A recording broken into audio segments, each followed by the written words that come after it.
आज हम किंसुगी मोल्ड जो है उसको बनाएंगे और इसमें जो क्रैक्स होंगे वो इनग्रेव्ड होंगे। मैं ये वुड बर्निंग टूल यूज़ कर रही हूँ। अगर आपके पास नहीं है तो what you can do is के जो MDF की जो शॉप्स होती हैं वहाँ पे CNC मशीन होती है, या फिर आप जो कारपेंटर्स होते हैं उनके पास एक राउटर मशीन होती है, उसकी हेल्प से आप इसके अंदर अपनी मर्ज़ी की इनग्रेविंग जो है, डिप्स जो हैं वो क्रिएट करवा सकते हैं। मैं इसको वुड बर्निंग टूल की हेल्प से कर रही हूँ।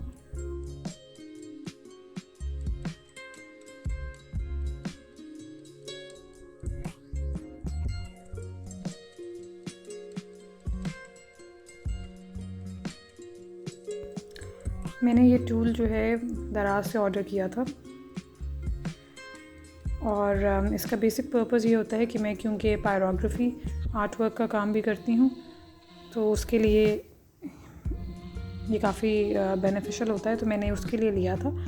और अब इसके लिए इनग्रेविंग के लिए और वुड बर्निंग के लिए किसी भी तरह के लिए मैं इसको यूज़ कर लेती हूँ। एंड आई फाउंड कि इससे बहुत अच्छी जो है वो इनग्रेविंग हो सकती है, तो इसलिए I am just trying this. Otherwise आप जो कोई भी लेज़र कट या CNC मशीन्स के साथ इजीली इसको करवा सकते हैं, but you need a blank for this. यानी कि आपको एक नेगेटिव चाहिए, एक सैम्पल आर्टिकल चाहिए जिसके ऊपर ये सब कुछ हो, तब आप उसको रेप्लिकेट कर सकते हैं। So the sample article is very must. मेरे पास ये वुडन कोस्टर ऑलरेडी मौजूद था, MDF कोस्टर, उसी के अंदर मैंने जो है इनग्रेविंग कर ली है using this would burning tool.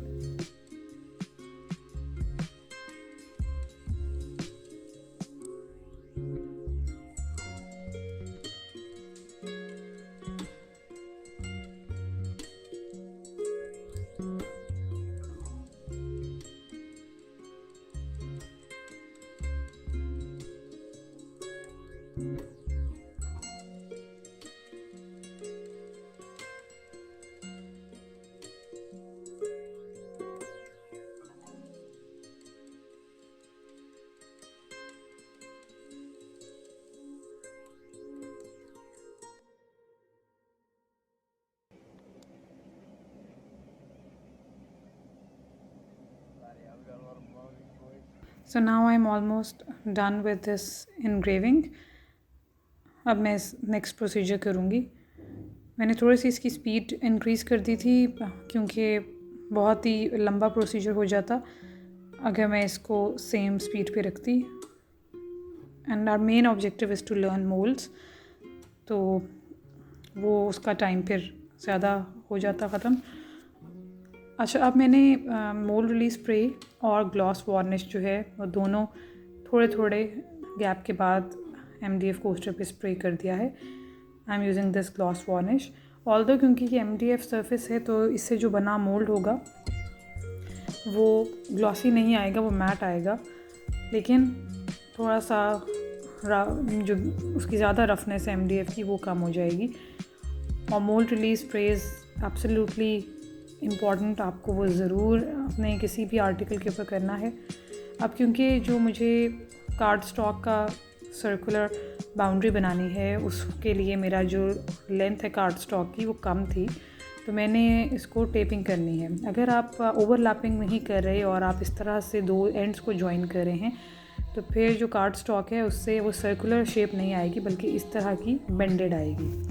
तो इसलिए आपको टेपिंग जब करनी है दो स्ट्रिप्स को जॉइन करके आपने थोड़ा लंबा उसका साइज़ करना है, तो then you have to overlap the strip. Overlapping से ये होगा कि आपने आपकी जब वो मुड़ेगा तो वो एक सर्कुलर शेप देगा।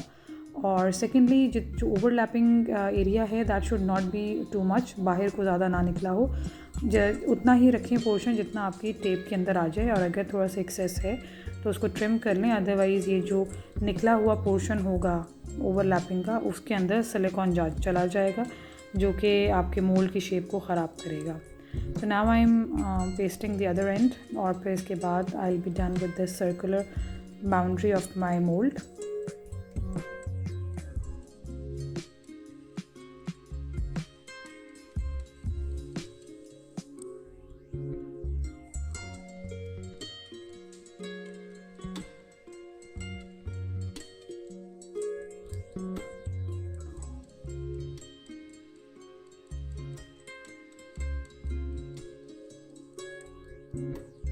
Now when I am done with the boundary, तो अब मैं अपने फोम बोर्ड के ऊपर बहुत ही thin film of hot glue इसको पेस्ट कर रही हूँ।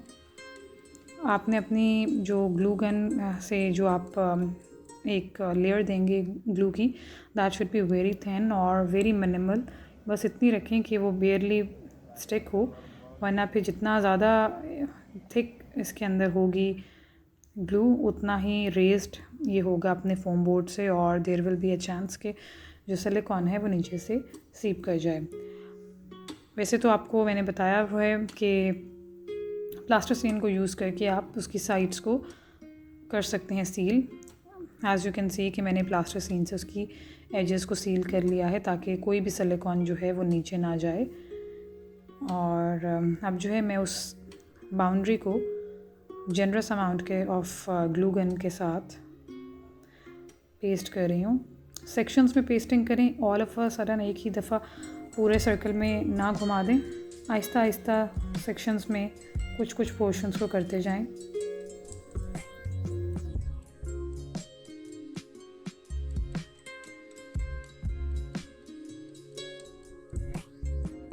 So now I am almost done with all the areas. और डबल चेक कर लें कि कोई भी एरिया रह ना गया हो।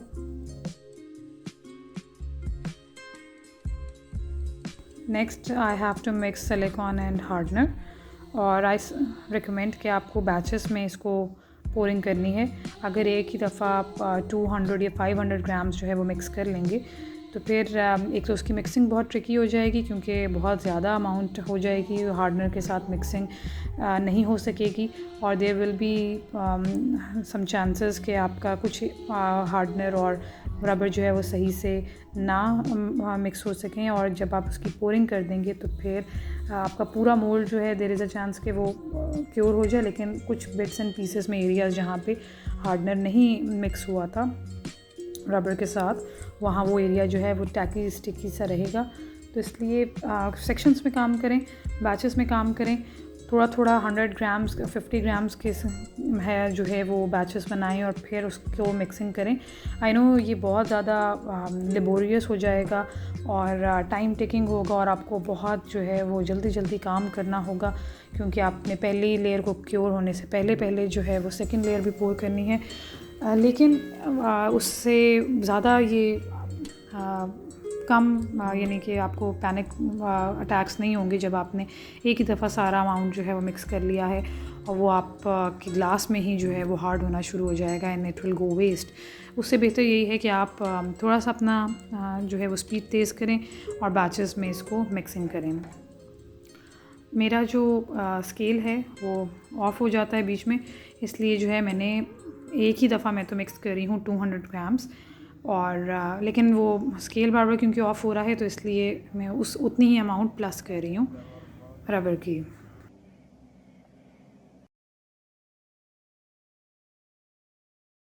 नेक्स्ट अब मैं हार्डनर को ऐड कर रही हूँ जो कि मेरा 4 ग्राम्स होगा, क्योंकि मैंने 200 ग्राम्स जो है वो सिलिकॉन रबर लिया था।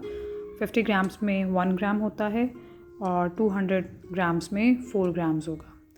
तो अब मैं जल्दी जो है इसको मिक्स कर रही हूँ। ऑलवेज़ वेयर योर ग्लव्स नहीं पहनेंगे तो बहुत स्टिकी हाथ को लगेगा और फिर जो है बस काफ़ी टाइम हैंड्स वॉश में ही लगे रहेंगे।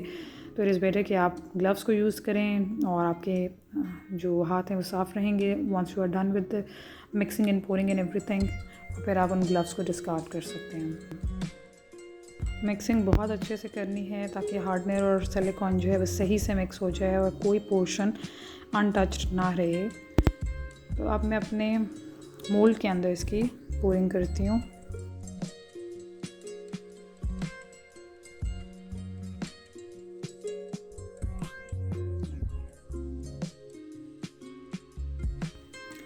एज़ यू कैन सी कि मैं बहुत हाइट से इसको पोर कर रही हूँ ताकि जो बबल्स हैं वो मिनिमम पॉसिबल बने और मोल्ड जो है एक स्मूथ सी फिनिश में आए।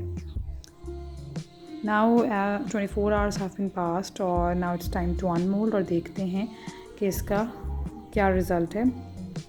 One thing that I did not mention earlier is कि जब आपकी पोरिंग कंप्लीट हो जाती है तो फिर आपको पिन के साथ अपने सारे बबल्स को नेक्स्ट 20 मिनट्स तक मॉनिटर करना है और पॉप करते जाना है ताकि there should be no bubbles at the base of your mould.